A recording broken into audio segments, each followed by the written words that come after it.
այդ նախադասությունը երբեք էլ չասեք։ Ինչու՞։ Որովհետև արցախցիները չեն պաշտպանել։ Պաշտպանել է ամբողջ Հայաստանը։ Հենց նոր ասեցիք, որ արցախցիները երջանիկ ապրում էին եւ արցախցիները պաշտպանում։ Ոչ, դա սուտ փաստար կա։ Ես Աբգարի հրամանատարներից մեկին պատերազմի 4-րդ օրը տեսնում եմ Երևանի փողոցում, ասում եմ դու այստեղ ինչ ես անում այդ տղա, ասում եմ գիտես էլ են պատերազմը չի, սա ուրիշ պատերազմ է, ես էլ հետ չեմ գնալու։ Բարև ձեզ հարգելի ստատիտողներ, Եվրոմեդիայի տաղավարում այսօր զրուցելու ենք ազգային ժողովի պատգամավոր Գեգամ Նազարյանի հետ, շնորհակալ եմ մեր հրավերը ընդունելու համար, պարոն Նազարյան։ Ես եմ շնորհակալ։ Նախ ընտրական քարոզչության այսպես փուլում ենք, բան չմնաց այսպես արդեն ընտրություններին, ընդհանուր պատկերը, պարոն Նազարյան, ինչպիսի տպավորություններ կան եւ օրինակ շատ են այսպես տպավորություն է ամեն դեպքում ստեղծվում, որ ուժերը, որում թե իշխանությունը, թե ընդդիմադիր հանրությանը ինչ որ իրենց ծրագրերը ներկայացնելու, առաջարկներ ներկայացնելու փոխարեն սկսում են իրար վիրավորանքներ, հայհոյանքներ, ինչու՞ չէ նաև սպառնալիքներ, օրինակ Նիկոլ Փաշինյանը հաստատկացնելու եմ ու այսպես շարունակ։ Այսպիսի քարոզչության փուլ ենք անցնում։ Ուրեմն այդպեսին ենք մենք, հասարակությունը այդպեսին է։ Չէ, հասարակությունը դժգոհ է, իրեն դուր չի գալիս, ասում է ձեր ծրագրերը ներկայացրեք, ոչ թե իրար։ Գիտեք, եթե հասարակությունը բաղկացած է անհատներից, չէ, այդ անհատները ձևավորում են մեծամասնություն եւ փոքրամասնություն։ Այսօր մեծամասնությունը պահանջում է շոու, որը եւ ստանում է։ Եթե հանրությունը պահանջեր ծրագրեր եւ լուրջ քննարկում, կստանային ծրագրեր եւ լուրջ քննարկում։ Էս է իրականությունը։ Ինձ էլ դուր չի գալի, գուցե ձեզ էլ դուր չի գալի, մի քանի հոգու էլ դուր չի գալիս, բայց ընդհանուր մարդիկ սիրում են, որ իրենց նախասիրած ուժը վիրավորի հայոյի անիծի մյուս ուժը։ Բայց եթե այսպես հետևենք այդ ձեր նշած, հա, ասպարեզում առաջատարը պետք է ընդունենք, որ իշխող ուժն է հիմնականում Փաշինյանի կողմից են այս հայտարարությունները հնչում։ Համաձայն չեմ, որովհետև այս անգամ ես կողքից շատ հանգիստ նայում եմ, հետևում եմ, առաջինը սկսեցին հակառակ կողմը վիրավորական արտահայտությունները, որը վերցրեց Ո՞վ է սկսել հայտարարությունները։ Ես դուք էլ գիտեք, ես էլ գիտեմ։ Չէ, որ ասում են օրինակներով։ Չէ, օրինակներով ես չեմ ուզում բերեմ, որովհետև եթե ես օրինակը բերեմ, հիշեցնեմ, ես ներքաշվում եմ այդ պատմության մեջ։ Բոլորս է հիշում ենք ինչ արտահայտություններ հնչեցին, որից հետո արդեն ձնագունդը վերևից դարձավ մեծ ձնահոսք։ Դա լավ չի, բայց սա նախընտրական քարոզարշավ է, որտեղ մարդիկ ուզում են իրենց սիրելի բռնցքամարտիկը կշռվելու արարողության ժամանակ ուժ ցուցադրի։ Այսքան էմոցիաների այսպես։ Այո։ Մեր մոտ հիմա շատ, ասենք ես գնում եմ նայում եմ քարոզարշավը, այս կամ այն տեխնացուն, այս ինչ բնակավայրը։ Այս ինչ ան սրանց ինչ ես անելու։ Որ գաք իշխանության սրանց այս ինչ եք անելու։ Այս մտնոլորտն է, ոչ մեկի ամենալավը իրանց երեխաներն են պահում։ Այս քարոզարշավի իմ համար բացահայտումը մեր երեխեքն են, որոնք մոտենում են կոնկրետ հարցերով, կոնկրետ պահանջներով։ Այս հարցը լուծելու եք, այս խնդիրը լուծելու եք իրենց տարիքի համեմատ։ Դա էլ է մի քիչ աբսուրդ, բայց այսօր այս մեր մանկության հիվանդության նոր պետություն ենք։ Հետո աշխարհը այսօր այսպիսին է դարձել, երբ որ Դոնալդ Թրամփը թաքուն նայում է Չինաստանի ղեկավար Սի Ցզինփինի փաստաթղթերը, դնում է արդեն այս աշխարհն է։ Դուրներս գալիս, չի գալիս, այս վիճակն է, որը իմ դուրը հաստատ չի գալիս, բայց էսա։ Պարոն Նազարյան, այս ամենում օրինակ հայտարարությունների վերաբերյալ հիմա գներեք պետք է մեջ բերեմ, կզացնելու եմ, սատկացնելու եմ, սրանք սպառնալիք չեն։ Ոչ։ Ինչպես սրանք նախընտրական հայաստանյան նախընտրական պայքարին բնորոշ սովորական արտահայտություններ են համբալի կարգի։ Այսքան այստեղ սպառնալիք ոչ։ Նորմալ է։ Եթե օրինակ ձեզ նման, եթե օրինակ դուք ընդդիմադիր լինեք, Նիկոլ Փաշինյանը ձեզ ասեր, էլի այսպես կխոսեք։ Դե եթե ես դրանից առաջ իրեն համբալ ասածը նեի, նորմալ կընդունեի։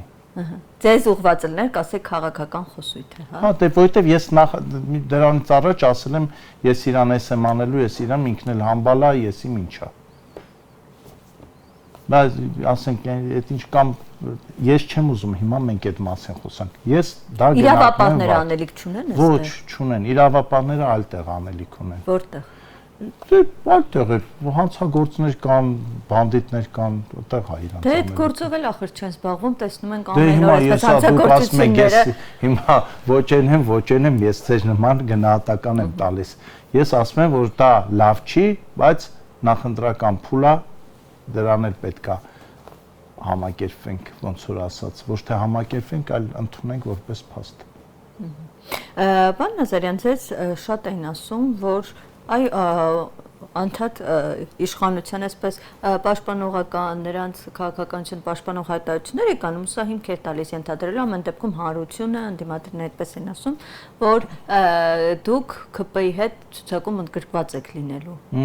Եվ ասում են եւ հետո ձեզ չգնահատեցին եւ նույնիսկ չէ գնահատել է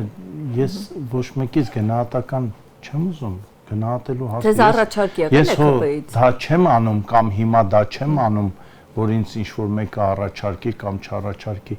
ես իհարկե եղել է քննարկումներ զրույցներ կոնկրետ իշխող ուժի հետ հայ նման առաջարկ եղել է որ ցուցակում ընդգրկվեք մտքերի փոխանակություն է եղել եւ ես ասել եմ որ այս պահին ես ինձ չեմ տեսնում որևէ ուժի ցուցակում անկախ նրանից որ ուժերին եմ համակրում որ ուժերին չեմ համակրում ինչու որովհետեւ չեմ ուզում հիմա ես ինձ ճիշտ չհամարեցի որ լինել որևէ ցուցակում ես իմ անձնական որոշումն է այսինքն առաջարկ եղել է մերժել եք չեմ մերժել առաջարկել չի եղել ասում եմ մտքերի փոխանակում է եղել, որի ընթացքում ես շատ բարձ ասել եմ, որ այդպիսի մտադրություն չունեմ հիմա։ Բայց դա չի նշանակում, որ ես գնում եմ կենսաթոշակը վայելելու, որտեղ երիտասարդ եմ։ Քաղաքական գործունեությամբ շարունակել եք։ Չգիտեմ ես, մի բանով կզբաղ, ինչը իմ երկրին, իմ հանրությանը, իմ պետությանը օգուտ լինի, դրանով էլ զբաղվելու եմ, ոնց որ միշտ եմ։ Դուք մի միտք ասեցիք, պաշտպանում եք Այո, գրառումներով, ձեր հայտարարություններով։ Այո, ես կարող եմ լինի պաշտպանեմ իշխող ուժին, կարող եմ լինի պաշտպանեմ ոչ իշխող ուժին, եթե իմ տեսակետը ու կարծիքը համընկնում է եւ ես դրական եմ գնահատում այս կամ այն քայլերը, ես իհարկե պետք է ես կաշկանդվածություն չունեմ։ Պարոն Նազարյան, դա ինչու կոնկրետ ձեր դեպքում մի քիչ այլ կերպանության կողմից ընկալվեց, այդ տեսակետների կտրուկ փոփոխության համար, տեսակետների կտրուկ փոփոխություն, հետո ուրիշ բան։ Պարոն Նազարյան, բազմաթիվ տեսանյութեր կա, անգամ ընդդիմության հարաբերական։ Մենք մի անգամ կարծեմ այդ մասին խոսել ենք։ Դրա համար ձեր դեպքում մի քիչ այլ կերպ ընկալվեց։ Շատ մեր սիրելի հայրենակիցներ ինձ վիրավորելով հիշեցնում են, ասում են դու 20 թվի դեկտեմբերին, թե 21 թվի մարտին 21 թվի, չգիտեմ որ ամսին, այս կամ այն արտահայտությունը, հայտարարությունն է սարել։ Նաև ասում են, որ քեզ ընդդիմությունը մանդատ տվեց, դու եկար վերցրիր, հետո դու հակառակ բաներն ես ասում։ Այսպիսի բաներ ասում են։ Ես իմաստիված մի բան եմ ասում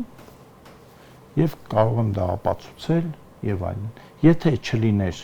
իմ ելույթը, իմ ելույթները անդիմությունը այդ տեսքով խորհրդանում չէր լինի։ Այսինքն պարզ ասեմ, միջև իմ առաջին ելույթը մի 20-40 հոգով Երևանի փողոցներով այս կողմ էին գնում, մարդ չէր հավաքվում։ Ինձ խնդրեցին, ես մեծ դժկամությամբ շատ խնդրեցին, գնացի ելույթ ունեցա, որի համար չեմ փոշմանում։ Դա շատ կարևոր ելույթ էր, անհրաժեշտ ելույթ էր, որը փոխեց ընդհանրապես իրավիճակը երկրում շատ կտրուկ փոխվեց։ Այ հետագա սերունդները կարող են հանգիստ ուսումնասիրել, տեսնել միջև այդ 17-ի շարժումը ինչ վիճակում էր, հետո իմ ելույթից հետո ինչ վիճակում էր, որը հանգեցրեց խորհրդանական ընտրությունների։ Միայն այդ ելույթի ժամանակ չեք այդ հայտարարությունները, ինչ հայտարարություն, որ հայտարարության մասին է, որ ասում եք դուք կտրուկ, ես ասել եմ Հայաստանին պետք է նոր ղեկավար, ասել եմ։ Ասում եք Նիկոլ Փաշինյանին ու Աննա Հակոբյանին, ասում եք դուք եք հանձնել Արցախը, դուք եք զոհել մեղավորը։ Չէ, նման բաներ մի ասա։ Չէ, տեսանյութերը կան, ես այդտեղից եմ մեջբերում ձեր հարցազրույցները։ Չեմ ասել ու հարցազրույցից հետո փնտրենք, գտեք ինձ ուղարկե։ Ես շատ լավ հիշում եմ ինչ եմ ասել, ու հաճախ մեղադրանք են, որ ասում են դու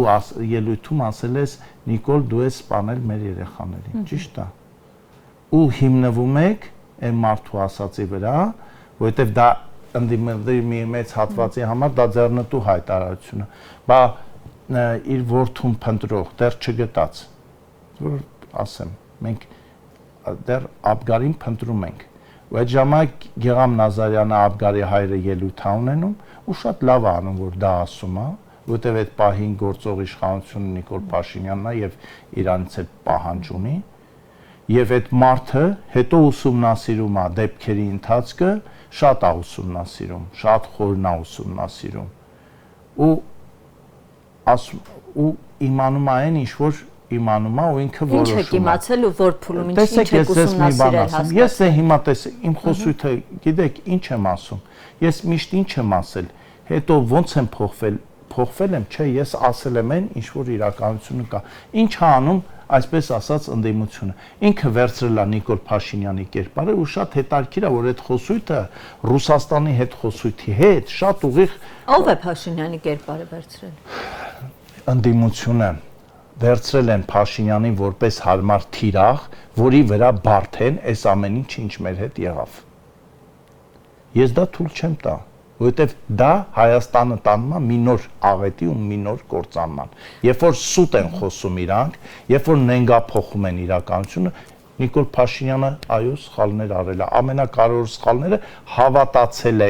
այն ամենին, ինչ իրեն ներկայացրել են մեր բանակի ուժի մասին, աշխարհաքաղաքական իրավիճակի մասին, ուժերի դասավորվածության մասին։ Բայց ով է հավատացել, օրինակ ինքը ասում էր, ես ընդդիմությանը չեմ լսում, նախկին նախագահի չեմ խոսում, ես Ալիևի հետ եմ բանակցում։ Մի բաներ կա, որ հրապարակել չի կարելի։ Դա անվտանգության հետ կապված հարցեր են, բայց ես ձեզ վստահեցնում եմ ու էլի ասում եմ ու խնդրում եմ Նիկոլ Փաշինյանը այն մարդը չի, որից պետք է պատասխան պահանջենք մեր այս ձախողման աղետի համար։ Եթե նա է իշխանություն եղել, նա էր ասում ես եմ գերագույն գլխավորը։ Իհարկե հասկանալի է, որ սա 30 տարիների, հա, այս կուտակված խնդիրներ։ Կուտակված խնդիրներ չի, դա ուղիղ կոնկրետ որոշումների, կոնկրետ չարված քայլերի, չարված գործողությունների ծանր հետևանք է, որի մեջ ամենակիչ, եթե մեղավորությունը դնում ես ղեկավարության, ընկնում է Նիկոլ Փաշինյանի վրա։ Այսինքն այդ պահի իշխանությունը, բայց ինչու են իրանք բանազան իշխանության, եթե պատասխանատվությունը չեն վերցնում։ Հիմա նայեք, տես ինչ եմ ասում։ Ասենք։ Հիմա մենք մի 10 րոպե պիտի խոսենք, չենք հասնի։ Ես այն որ խոսեմ, սկսեմ այդ շատ լուրջ թեմա է։ Մի օր ժամ ու կես եթեր տվեք ինձ, մի ժամ ու կես, եթե ուզում եք այս մասին խոսենք։ Գանք ժամ ու կես այդ մասին։ Ընտրություններից հետո, նախընտրական փուլից հետո, ուղղակի հայտարարություններ հնչում, որոնք մենք նաև պարզաբանում են, հա, պահանջում։ Հիմա նայեք, դուք ասում եք, որ ամենակիչ մեղավորությունը Նիկոլ Փաշինյանին է, բայց փաստացի պետք է ընդունենք, որ այդ պահին իշխանությունը նրա ձեռքին է։ Բա հաշվարկնել է դա եղել, էլի, այն նախկինների հաշվարկնել է դա եղել տվյալ իրավիճակի համար։ Հիմա դուք պատասխանատվություն կրում եք, չէ՞, հարցազրույցի համար։ Ահա։ Բայց գրիչի համար ինչքանով եք կրում։ Դուք պարտավոր եք, չէ՞, ստուգել գրիչը։ Ձեզ վստահեցրել եմ, որ դա լավ գրիչ է, վերցրել եք։ Բա որ հիմա գրեք, իսկ կարող եք եւ չստուգել։ Հասկանում եք, արդեն ձեր մեղավորությունը ինչքանում է, որ այդ գրիչը չգրեր։ Միայն նրանում, որ դուք վստահել եք գրիչ արտադրողին, գրիչի մասին ձեզ պատմություններ պատմողին։ Էսա դա շատ խորը հարց է, ես ասում եմ 2 րոպեում մենք այդ մասին չենք կարող խոսենք։ Ու եթե Գեգամ Նազարյանը մի բան ասում է, ուրեմն վստահ եղեք, որ դա հələ շատ մեղմ է ասում։ Դու կարող ես այդտեղ ցանկացած մարդ կա, օրինակ ընդդիմությունից մեկն կա, ասի, եթե ես ասում եմ, շատ խորն եմ ասում։ Պետք է նաև ամեն մեկը իր ասածները պետք է պարզաբանի։ Իհարկե, պետք է պարզաբանի, պետք է խոսի եւ ես նորից ասում եմ։ Այն ինչ որ մենք արել ենք, դա մանկամտություն է եղել։ Մենք ասելով Հայաստանի ղեկավարությունը։ որովհետև ժողովուրդը որևէ մեղավորություն ու մեղք չունի։ Ես երբ որ դա ասում եմ մենք, նկատի ունեմ Հայաստանի քաղաքական էլիտան եւ հատկապես ղեկավարները։ Եթե գիտեք որն է պատճառը եղել, որովհետև Հայաստանի քաղաքական ղեկավարությունը արտաքին քաղաքականությամբ երբևէ չի զբաղվել, որովհետև իրենք իրենց ընկալել են որպես ծայրագավառի կառավարիչներ, որտեղ իրենք արտաքին քաղաքականություն չպետք է իրականացնեն եւ նույնիսկ եղած խնդիրները ի զարմանս Ռուսաստանի բարթել են Ռուսաստանի վրա, այսինքն դե ռուսները մի բան կասեն, դե ռուսները մի բան կանեն, դե ռուսները սենց կանեն, ունենալով Արցախի նման խնդիր, իրենք ասել են դե ռուսները մեր տեղը կորոշեն, որը հանգեցրեց մեծ աղետի։ Եթե Հայաստանի ղեկավարները լինեին մտքով անկախ, սիրեին Հայաստանի Հանրապետությունը, իրենք առաջին հերթին իրենց մի հարց կտային։ Տղերք, եկեք մի հատ նստենք 5-6 հոգով գոնե, մի հարցի պատասխանենք։ Մեր ու Ռուսաստանի հարաբերությունը նույնն է, ինչ որ Ամերիկայի ու Միացյալ Նահանգների ու Իսրայելի։ Իհարկե ոչ, իրենք գիտեն, որ ոչ։ Բա որ ոչ, ինչու մի քայլ չեն արել այդ խնդիրը լուծելու համար, որ երկիրն նույնիսկ Հայաստանը չի ճանաչել Արցախի անկախությունը, նույնիսկ Հայաստանը չի ճանաչել Արցախը որպես Հայաստանի մաս, ու այդ խնդիրը դրել էին 18-20 տարեկան երեխեքի վրա, որտեղ ոչինչ իրանց վրա հարված է։ Բայց փաստը որ այնտեղ տարիներ շարունակ ապրել են արցախցիները, խաղաղ, այնտեղ աշխատել են, Ստոպ։ Պաշտպանել են իրենց իրավունքը բնության։ Ով Արցախցիները։ Այդ նախադասությունը երբեք էլ չասեք։ Ինչու։ Որովհետև արցախցիները չեն պաշտպանել։ Պաշտպանել է ամբողջ Հայաստանը։ Պաշտպանել են հայ տղաները։ Երբ որ ապրել են այնտեղ աշխատել են։ Ով է ապրել։ Արցախցիները։ Դուք գիտեք 1988 թվականին քանի արցախցի է ապրել Արցախում։ Գիտեք։ Չգիտեք։ Իսկ ինչու է այդ 1988 թվականից 40 տարի անց ավելի քիչ արցախցի ապրում, ավելի մեծ տարածքում, քան թե կար, որովհետև արցախցիները բիզնես էին անում որտեղ։ Հիմա էլ արցախցիներն ենք մեղադրում այսինքն։ Դուք ասեցիք արցախցիները պաշտպանել են, բայց իմ տղեն ինչ աշխատել են այնտեղ, պաշտպանել են, թե արցախցիները թե հայ ժողովուրդը։ Ոչ, դա արել է Հայաստանի Հանրապետությունը։ Հայաստանի Հանրապետությունը։ Բայց այդտեղ այդքան զոհեր արցախցիներ շրջանում որտեղից։ Ես նկատում եմ հայերը եւ արցախցիները համատեղ ուժերով։ Դուք ասեցիք արցախցիները ապրում էին խաղաղ, երջանիկ։ Ոնց խաղաղ։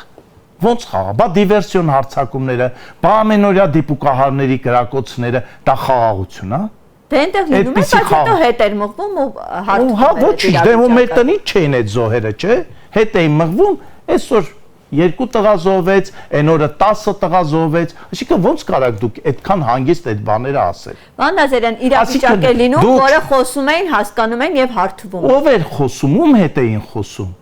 Ում հետ էին խոսում։ 16 թվականի խոշոր ռազմական գործողությունից հետո Հայաստանի ղեկավարությունը պարտավորվեց, խնդրեց կանգնեցնել եւ պարտավորվեց շատ արագ լուծել հարցը։ Հետո սկսեցին ձգձգել ու գիտեք ինչ արեցին։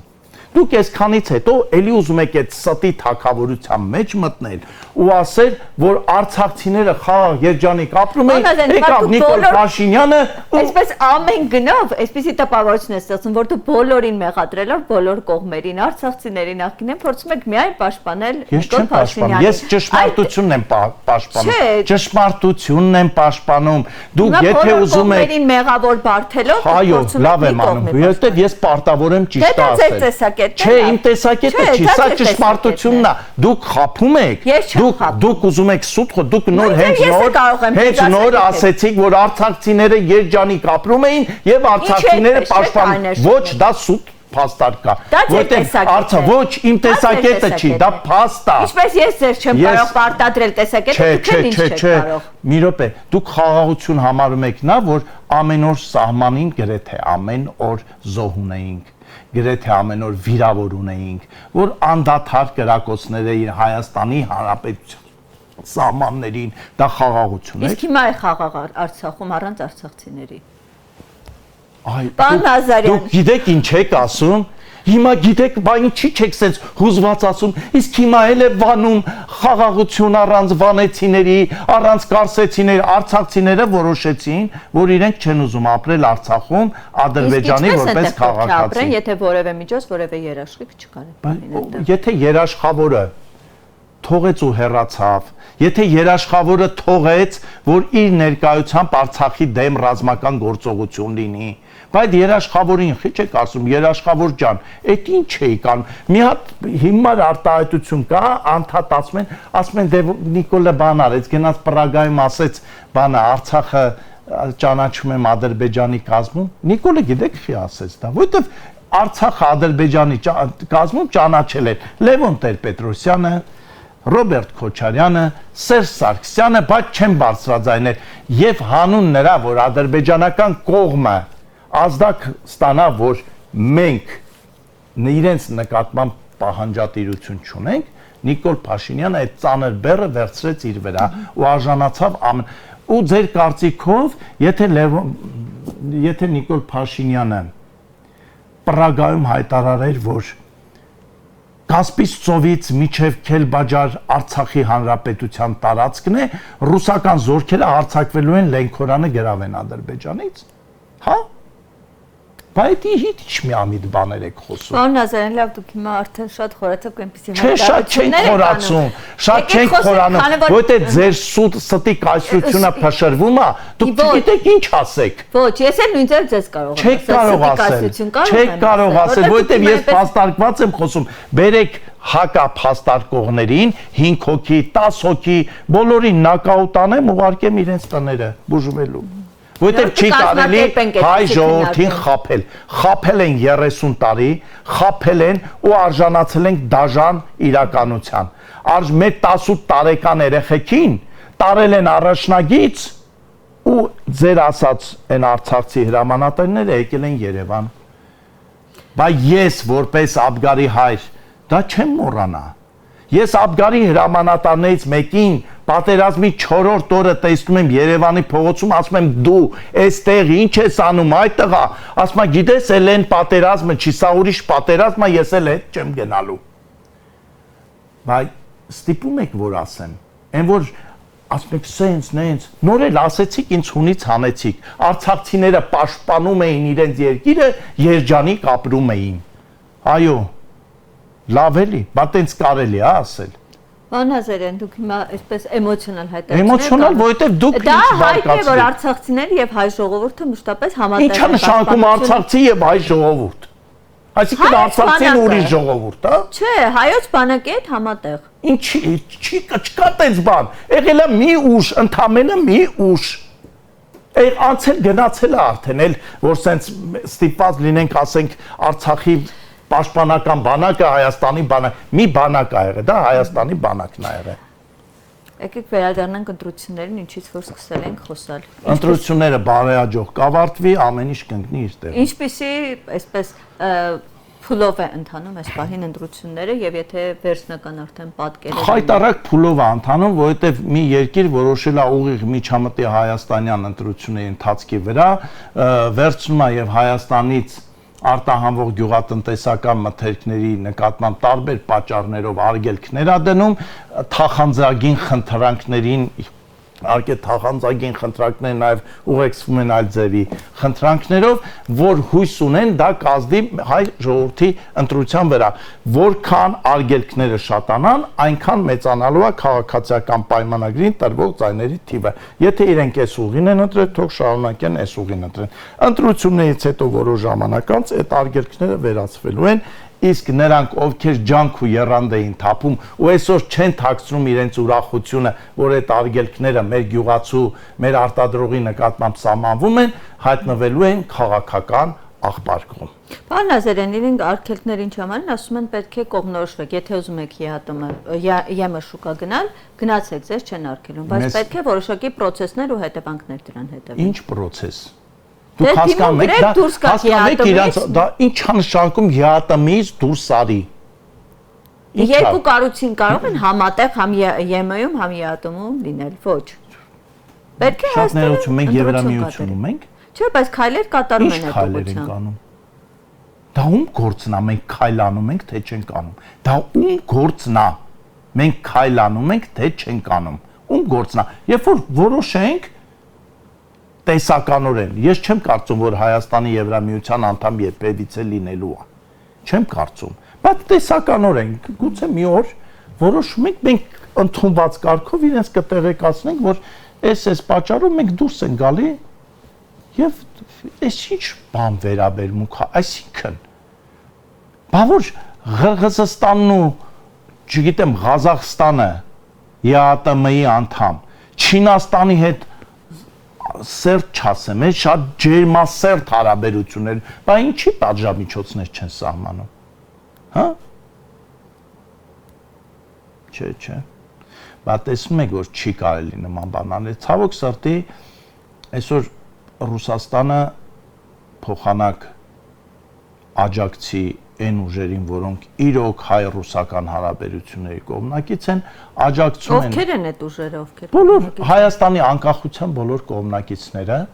ովքեր սիրում են Հայաստանը, կողմ են Ռուսաստանի հետ ջերմ եւ լավ հարաբերությունների պահպանմանն ու զարգացմանը։ Նշեք այդպիսի ուժեր, օրինակ, ձեր դիտարկում ովքեր են այդ ուժերը։ Այ ես եմ այդ ուժերը։ Ու բոլոր նրանք, ովքեր սիրում են Հայաստանի անկախությունը, ապրում են Հայաստանի անկախության համար, Հայաստանի անկախությունը վեր են դասում ամեն ինչից։ Իսկ նրանք, ովքեր գավառում պաշտոն ստանալու համար ջանք ու եռանդ են գործում, արժանանալու են ամենածանր քաղաքական ճակատագրին։ Եվ նրանք, ովքեր վատ հայերենով խոսալով, հայերեն խոսել չիմանալով, գալիս են անհեթեթ հայտարարություններ են անում, փորձում են խաբել մարդկանց, իրենց համար շատ ավելի վատ է լինելու, որովհետև իրենք պատժվելու են եւ Աստծո կողմից, եւ հայ ժողովրդի կողմից, եւ ես ասում եմ, ինչ լինելու է, եւ Ռուսաստանի կողմից, որովհետև այդպիսի մարդիկ, որոնք իրենց երկրի դեմ են գործում, հարգանքի արժանի չեն։ Այն մարդը, որ իր երկրի դեմ է գործում։ Այդքան բան։ Շնորհակալություն հարցազրույցի համար, պարոն։ Ձեզ շնորհակալություն։ Հարգելի դիտողներ, Եվրոմեդիայի զրուցակից ազգային ժողովի պատգամավոր Գեղամ Նազարյանն է։ Շնորհակալ եմ հետևելու համար, կհանդիպենք։